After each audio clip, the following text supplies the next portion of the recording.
evening, everyone.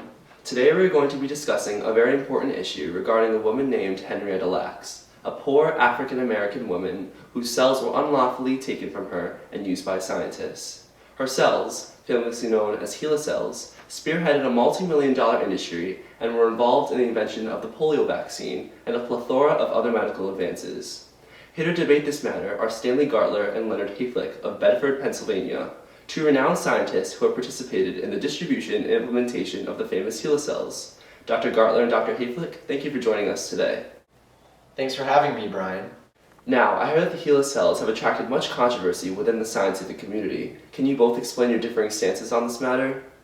Well, Brian, by experimenting with 18 of the most commonly used cell cultures, I was able to determine that all of them contain the rare genetic marker known as glucose-6-phosphate dehydrogenase A, G6PD-A, an enzyme variant of G6PD found solely in people of African origin.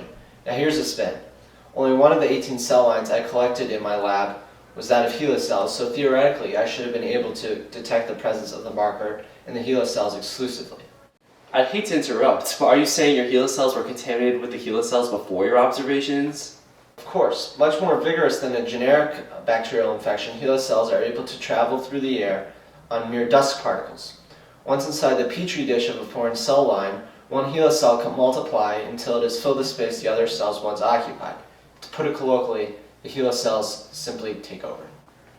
This is simply absurd. The G6PD-A genetic marker exists in other cells as well.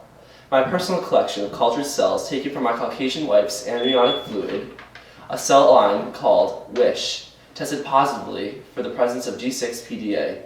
This is contradictory to your belief that the G6PD-A is exclusive to the cells of African Americans. Which reverts to my initial recommendation. HeLa cell contamination is a larger issue than what anyone suspects. You should deem your cell lines contaminated and unable to be properly experimented on. On a more ethical note, Rebecca Skloot believes the medical community has taken advantage of the Lacks family for a large profit. More specifically, George Otto Guy, who originally cultivated the HeLa cells for research from Henrietta Lacks' cervix, became the subject of much criticism.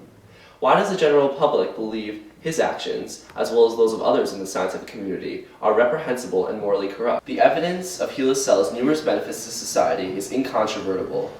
The immortal cells have been used around the globe in cancer and AIDS research and gene mapping. However, the HeLa cell industry's success is tainted with its history. The members of the Lacks family remain destitute and oblivious that Henrietta's cells were generating billions. I believe Dr. Gartler and I both agree that the HeLa cell industry was therefore, in many ways, corrupt.